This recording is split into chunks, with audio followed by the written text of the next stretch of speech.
Flamengo tem vitória importante no campeonato estadual com gol da dupla Bruno Henrique e Gabigol e vence a equipe do Sampaio Corrêa pelo placar de 2-0. Reviravolta nas duas negociações, envolvendo o Mateuzinho, que pode permanecer no Flamengo, e também a saída do Pablo, que estava muito próximo de ir para o Corinthians, mas ele vai ter um novo destino. Vou atualizar o mercado da bola, o Luiz Henrique efetivamente vai para o Botafogo, eu vou atualizar a situação do Léo Ortiz e também aí se embrolha essa situação envolvendo o vice-presidente de futebol do Flamengo, Marcos Braz, com o vídeo aí que saiu na imprensa. E se muito mais desse vídeo, você que está chegando comigo, deixa o seu like, inscreva-se aqui na S1 Live, é muito importante pra gente, é muito importante para o nosso crescimento. Você começa o dia extremamente bem informado comigo e você termina o seu dia às 19 horas ainda mais bem informado, com a beleza, a inteligência e também o profissionalismo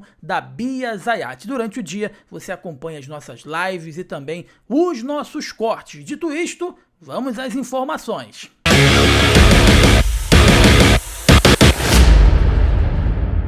Meus amigos, na noite de ontem, o Clube de Regatas do Flamengo entrou em campo e venceu a equipe do Sampaio Corrêa. O Flamengo foi com um time teoricamente titular, entretanto, alguns atletas não entraram em campo, foram poupados para o clássico contra o Vasco da Gama. Everton Cebolinha não entrou em campo, Pedro também não jogou e o Fabrício Bruno e o Varela também não participaram dessa partida. Num primeiro tempo bem movimentado, né, um segundo tempo que o Flamengo caiu um pouco mais de rendimento, mas valeu pela grande festa que a torcida do Flamengo fez no belíssimo estádio, por sinal um belíssimo estádio, uma festa espetacular feita pela torcida do Flamengo, que onde vai, né, seja nos Estados Unidos, seja em Natal, seja em qualquer lugar do país e do mundo, a torcida do Flamengo sempre se faz presente. E ontem, perdão, não foi diferente. Ontem a torcida do Flamengo chegou com tudo e deu um show, né? E o Flamengo conseguiu uma vitória. Se não foi uma vitória convincente, pelo menos foi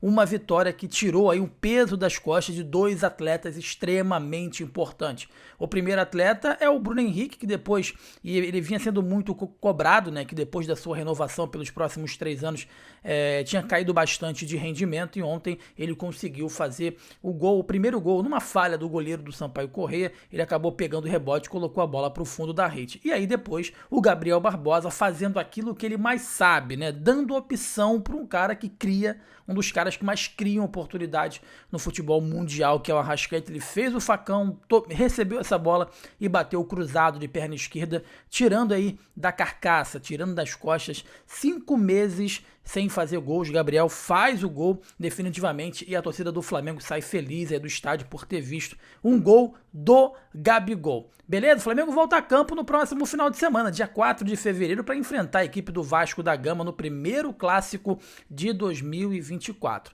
Vamos voltar a falar sobre o mercado da bola. 2 reviravoltas aconteceram na noite de ontem, surpreendentes no Flamengo. A primeira reviravolta é em relação ao lateral direito, o Mateuzinho. O Mateuzinho que estava muito próximo de ir para o Corinthians.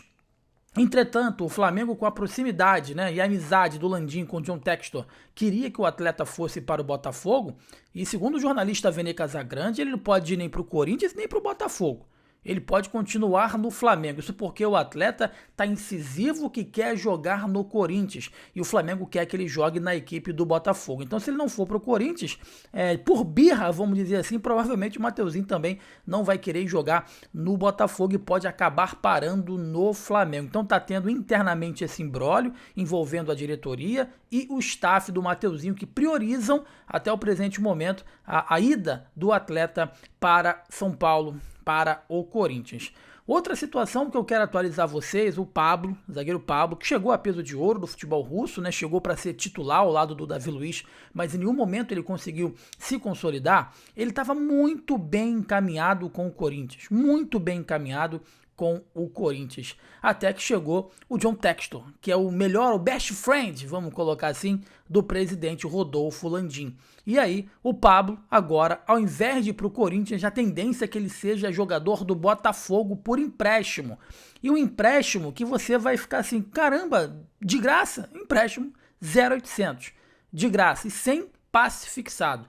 Essa é a tática, essa é a proposta do Botafogo para contar com o Pablo.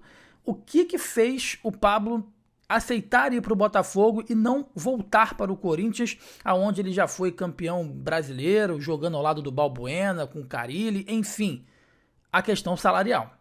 O Botafogo igualou a proposta da equipe do Corinthians, mas tem um fator primordial que está fazendo alguns atletas desistirem de ir para o Corinthians, é o pagamento em dia. E o Botafogo tem pagado os atletas, tem pagado o salário dos atletas em dia e o Corinthians não.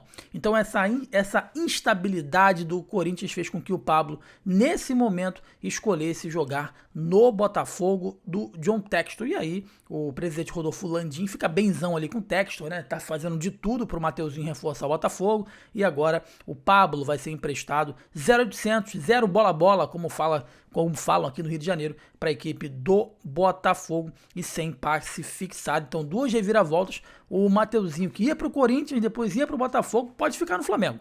E o Pablo, que estava praticamente sacramentado, ir para o Corinthians agora, depois do Botafogo ter igualado aí a proposta salarial, enfim, dentre outras coisas, parece que ele pode ir para a equipe do Botafogo. Beleza? Outra situação que eu vou aqui falar para vocês é novamente atualizar a situação do Léo Ortiz. Flamengo e Léo Ortiz continuam com conversas diárias entre vice-presidente de futebol aí do Flamengo e os dirigentes do Bragantino / o staff do jogador. Os valores estão muito próximos do que ambas equipes querem, uma receber e uma pagar aí pelo atleta, e a tendência é que ainda no início desse mês, enfim, antes do meio de fevereiro, essa situação seja aí sacramentada. O jogador já conversou com o Bragantino, quer jogar no Flamengo, só espera que as duas equipes cheguem a um denominador comum. Meus amigos, ontem, né, acabou vazando não, mas acabou sendo divulgada a imagem do shopping, tão esperada imagem do shopping que comprovava, né, a agressão do vice-presidente de futebol do Flamengo, Marcos Braz. O Marcos Braz que deu uma entrevista no Ninho falando que foi agredido verbalmente, enfim, e as imagens mostraram o Marcos Braz realmente agredindo o torcedor logo após as filhas dele ter saído ali do ambiente da loja, né? Enfim, o Ministério Público tá investigando, causou muito descontentamento de uma parte da torcida, outra parte da torcida entende a atitude do Marcos Braz, que na minha opinião a agressão não se pode relevar qualquer tipo de agressão, por mais que o torcedor esteja ali no momento impróprio, fazendo xingamentos. Eu acho que a agressão nunca é a solução. Então vazou esse vídeo, grande parte da torcida e alguns jornalistas renomados da imprensa chegaram à conclusão que não há mais clima para o Marcos Braz continuar no rubro-negro carioca. Agora o grande problema, não sei se é um grande problema, parece que a diretoria do Flamengo está fazendo novamente vista grossa nessa situação. Isso porque o presidente Rodolfo Landim e o Marcos Braz, na noite de ontem, foram presenteados ali por um vereador, né, lá da cidade onde o Flamengo enfrentou a equipe do Sampaio Correia, com louvor, né, com a presença ali, recebendo uma placa, enfim. E até o presente momento o Flamengo não se pronunciou e a tendência é que o Flamengo não se pronuncie sobre esse caso envolvendo o vice-presidente de futebol do Flamengo, Marcos Braz. Como eu disse anteriormente, o Flamengo volta a campo no próximo final de semana, no primeiro clássico de 2024. O Flamengo enfrenta a equipe do Vasco. Quero saber de você, torcedor que está com a gente. Gostou do jogo de ontem? Gol do Gabigol, gol do Bruno Henrique. Quem foi o craque do jogo da partida entre Flamengo e também o Sampaio Correia? Deixa aqui nos comentários. Eu sou o jornalista Thelma, essa é a F1 Live. Um forte abraço para você, um bom dia nessa quinta-feira. Saudações, tamo junto. Valeu!